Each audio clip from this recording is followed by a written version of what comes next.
You know that feeling when you look at a system dashboard? Maybe it's your car's diagnostic screen or a project management tracker at work. Right, or even just your own personal health app. Yeah, exactly. And every single indicator is glowing a reassuring bright green. I mean, everything is functioning perfectly. Zero errors. It feels great. It really does. It feels incredibly safe. But, well, what if I told you that a perfectly green dashboard might actually be the most dangerous thing you could possibly look at? Wow. Like, what if that flawless surface is just an illusion and it's hiding a fragile system that is completely failing to evolve? It's a huge problem, honestly, because we are deeply, deeply conditioned to view an absence of errors as the ultimate marker of success. I mean, we want the green lights. And we crave them. We do.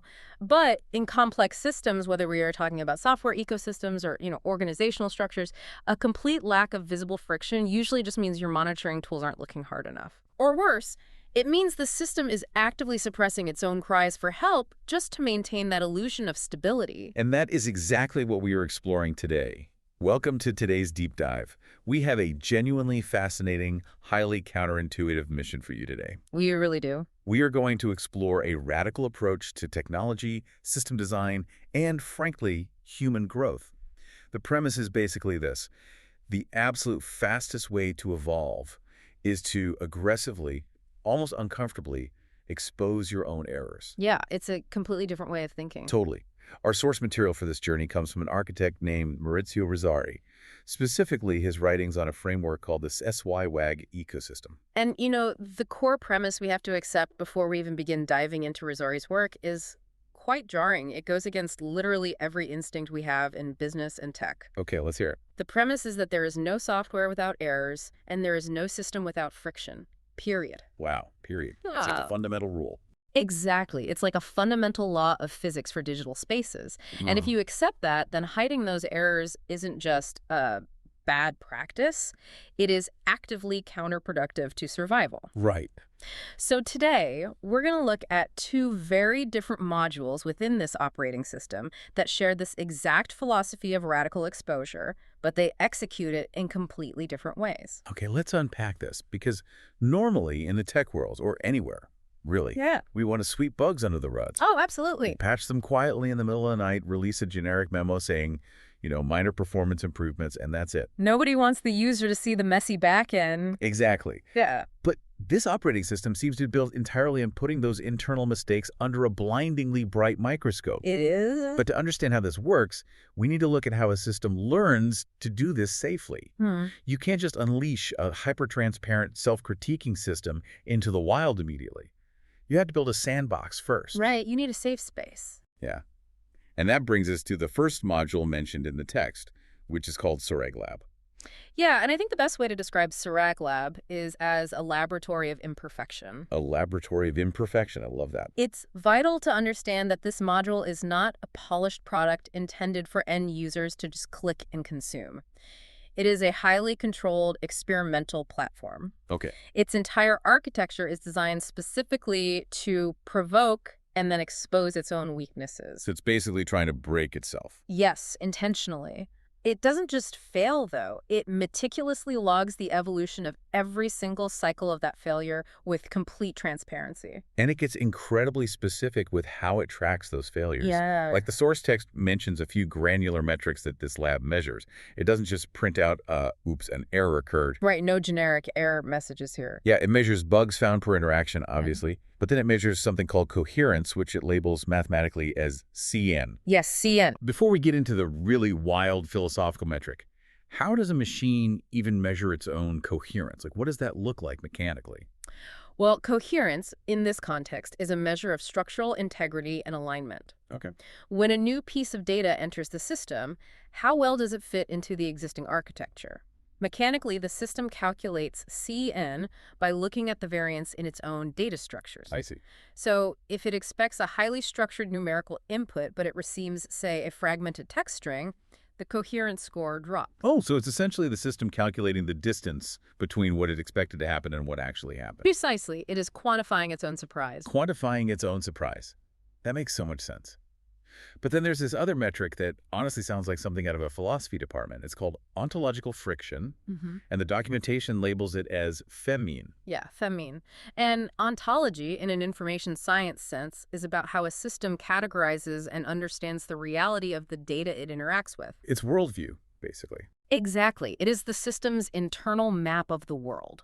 So ontological friction occurs when that internal map clashes with the actual territory of the real data it's processing. Okay, here's where it gets really interesting for me. Because the idea of a computer experiencing friction sounds so abstract. Yeah. How does a software system actually measure this FEMMEAN? I mean, is it just guessing? Not at all. It is highly quantifiable. How does a machine know it's experiencing friction? It measures the processing overhead. The processing overhead. Yeah, when the system encounters an anomaly that doesn't fit its ontology, it has to run extra logic loops to try and categorize it. Oh, so it's working harder. Exactly. The processing time spikes. The system's internal confidence score regarding its own categorization drops. Wow. That physical compute costs, like the extra CPU cycles spent agonizing over an ambiguity, the sudden drop in statistical confidence, that measurement becomes the FEMMEAN. That is wild. It is a literal mathematical representation of a system struggling to understand reality. I love that. It's like a restaurant kitchen, right?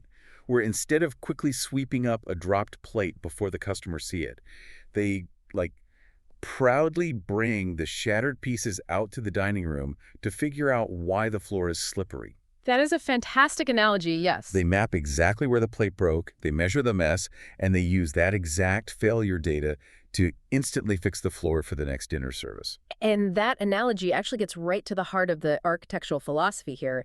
If you just toss the broken plate in the trash so your kitchen looks clean, keeping the dashboard green, you haven't learned anything about the slippery floor. Right, the floor is still dangerous. Exactly. You've just hidden the symptom.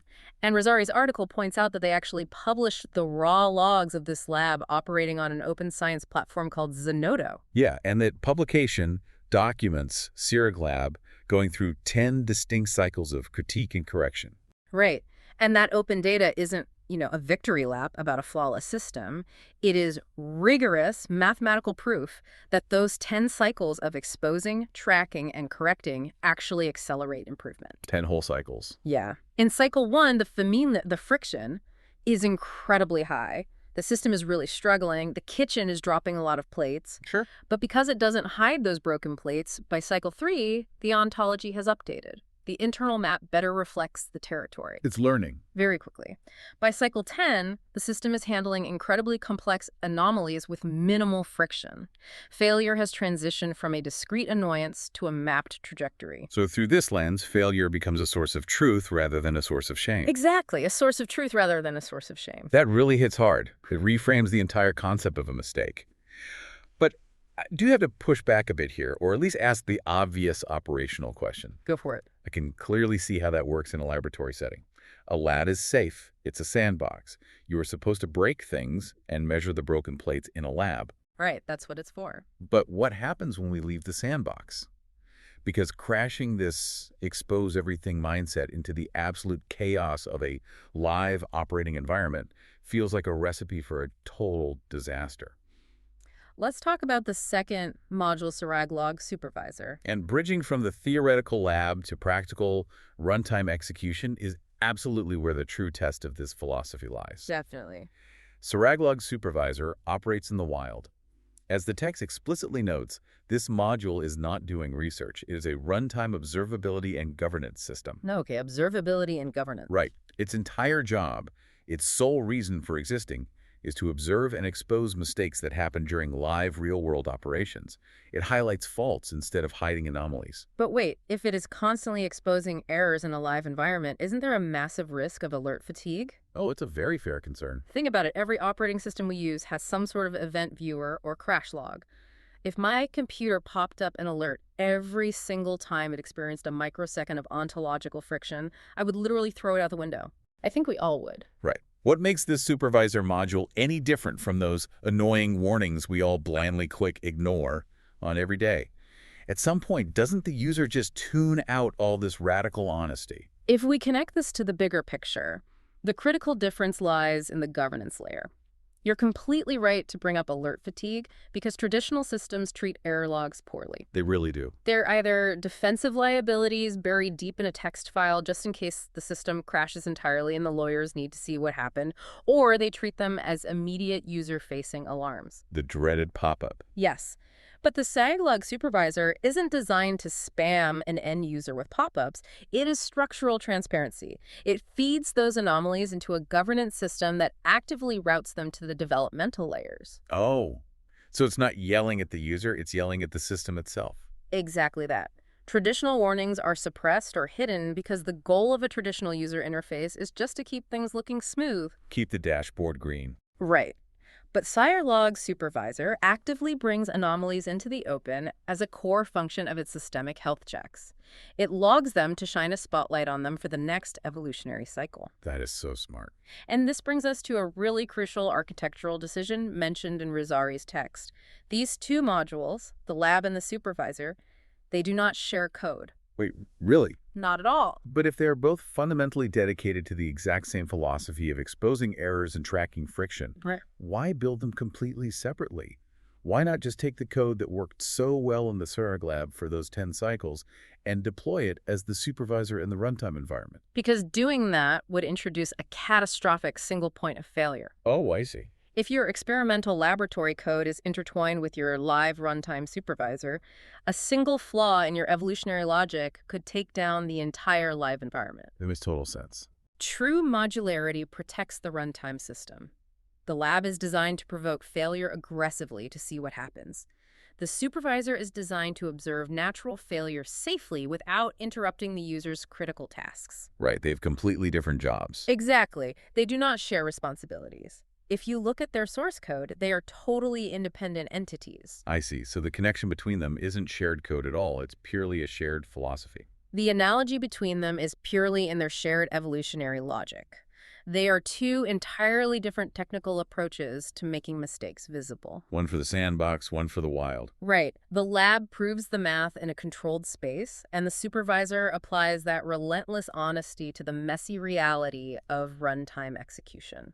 It's like the difference between a scientist in a clean room documenting a chemical reaction and an investigative journalist in a chaotic city reporting on the facts on the ground. That is a perfect way to frame it. Totally different jobs, totally different tools, totally different risk profiles. Yeah. But both are fundamentally dedicated to exposing the reality of what is actually happening rather than some sanitized PR version of it. Exactly. So what does this all mean? We have this highly technical framework research labs, ontological friction, CN metrics, and modular runtime governance systems. It's a lot of tech terminology, yeah. Why does this matter so deeply to the broader tech ecosystem they live in? And more importantly, why should you, the listener, care about this in your own life? Well, to understand the true weight of this, we have to look at the broader context of the digital world this ecosystem is operating in right now. Okay. The source material references several other articles by Rosari from early 2026. He talks about things like compliance by design and the conscious data lifecycle. Right. But most importantly, there is a piece about navigating the AI compliance landscape and what is widely known as the black box problem. The black box problem. This is massive right now. For anyone who isn't familiar, this is the terrifying reality that we feed data into a complex artificial intelligence. It does 1 trillion invisible calculations across its neural network that human minds literally cannot comprehend, and it spits out an answer. Exactly. We have no idea how it arrived at that answer. Yeah. It is a completely opaque box. And it gets worse, because what do those AI systems do when they spit out that answer? They perform certainty. Yes, they sound so confident. Always. There is an article reference titled Syrag-log, When AI Stops Performing Certainty and Starts Exposing Reality. I love that title. We are living in an era where AI systems are designed by default to sound incredibly confident, even when they are completely hallucinating facts. They are the ultimate green light dashboards. Exactly. They hide all their internal ontological friction behind a smooth, authoritative conversational tone. They are essentially lying by omission to seem smarter. So connecting the dots here. Okay. If the rest of the tech world is building these black boxes that pretend to be 100% certain and flawless, an ecosystem like Syrag that openly broadcasts his free mean is, ironically, much more trustworthy. Because it's being transparent. Right. A system that says, here is the exact processing overhead, and drop-in confidence I experienced while categorizing this data. It's not performing certainty. It's proving its honesty. It's Exactly. saying, here is exactly where my knowledge ends, and here is the friction I'm experiencing trying to learn more. This raises an important question, though. Why are we so eager to build AI systems that act this way in the first place? Well, that's a great question. What's fascinating here is how perfectly this exact same principle maps directly onto human psychology. Oh, totally. The reason we build black box AI that performs certainty is because that is exactly how we operate in our professional and personal lives. We really do. Think about it. Whether you are prepping for a high-stakes board meeting or you're just starting out and trying to learn an entirely new field, our default human instinct is to be a black box. Oh, absolutely. We nod along in meetings when someone uses an acronym we don't understand. Every time. We hide our knowledge gaps because we view them as a source of shame. We want everyone to think our personal dashboard is solid green. We are terrified of letting anyone see our own ontological friction. We really are. But knowledge is most valuable when you apply the syrag-log-supervisor approach to your own life. That's a great point. When you stop hiding your knowledge gaps and instead use them as explicit data points for your own governance. Wow, yeah. If you are learning a new skill and you keep making the exact same mistake, your instinct is to get frustrated, ignore it, and try to force your way through. But what if you treated it like the syrag-lab? What if you actively measured your own friction? Like saying, I am experiencing extremely high fremming with this quarterly budget spreadsheet right now. I might actually start using that at the office just to see how my boss reacts. It sounds funny, but mechanically it works. You acknowledge the friction, you document the error by Yeah. bringing your own mistakes into the open, by asking the stupid question in the meeting, by admitting you don't fully grasp a concept, by mapping the broken plates on your own kitchen floor. You are no longer hiding a systemic flaw. You're exposing. You are exposing it to the light, which, as the Zenodo data proved mathematically, is the only systemic way to evolve your understanding faster. It's radical transparency, not just for the sake of corporate compliance or passing digital audits, though Rosari mentions compliance by design as a major organizational benefit. It definitely is. But it's radical transparency for the sake of actual verifiable growth. Yes. We've covered a lot of ground today, from the highly theoretical to the deeply practical. Let's recap the journey of this deep dive. Let's do it. We started in the controlled sandbox of syrag-lab, looking at how a system calculates metrics like coherence and friction. We saw how 10 rigorous cycles of critique and correction proved mathematically that tracking the processing overhead of errors isn't a sign of weakness. Not at all. It is a mechanism for rapid strength. And from there, we moved out of the laboratory and into the wild. We explored why the syrag-log-supervisor uses completely different code to apply that relentless honesty to a live environment. Right, the modularity. We saw how structural governance transforms error logs from defensive buried liabilities into active tools for routing anomalies to the developmental layers. And it all culminated in a single, unshakable fact. Exposing errors speeds up evolution. It really does. Whether you are building a vast AI ecosystem designed to combat the black box problem with digital truth, or you are just a person trying to learn something new, hiding your flaws slows you down. Every single time. So we want to leave you with a final thought to mull over today as you go about your week. Think back to that perfectly green dashboard we talked about at the very beginning of this deep dive. The one that feels so safe. The one that feels so incredibly safe, but might be actively lying to you. It is a question of profound self-reflection. If treating failure as a source of truth rather than a source of shame is a mathematical imperative for the highest quality software evolution, what does that mean for your own evolution? Exactly. What critical errors, what areas of high ontological friction are you currently hiding in your own life, your own studies, or your own organization? Yeah, that's the real question. What broken pieces are you sweeping into the dumpster to keep your dashboard looking green? Because if you dared to expose those errors, if you put them under the microscope instead of in the dark, they might be the exact fuel you need for your next major breakthrough. A fascinating concept to carry forward. Thank you for exploring the mechanics of this ecosystem with us. Always remember to look past the surface and keep questioning your assumptions. We'll see you next time. Thanks for joining us on this deep dive. Keep exposing those errors and keep evolving.